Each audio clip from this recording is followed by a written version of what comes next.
ప్రియమైన సోదర సోదరీమణులారా, ఈరోజు కీర్తిశేషులు గుర్రం జాషువా గారి 131వ జయంతి. ఈ సందర్భంగా ఆయన రాసిన అత్యద్భుతమైన ఒక కవిత వినిపించిన.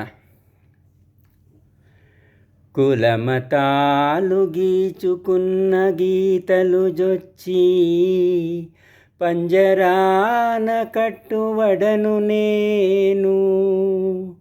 కులమతాలు గీచుకున్న గీతల జొచ్చి పంజరాన కట్టువడను నేను. నిఖిలలోకమెట్లు నిర్ణయించిన తిరుగులేదు విశ్వనరుడనేను. నిఖిలలోకమెట్లు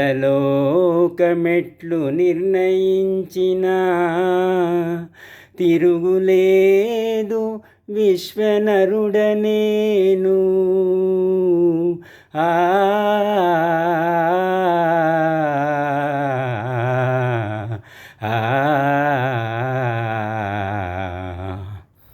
అద్భుతమైన పద్యం కదా, నచ్చిందా మీకు? Thank you.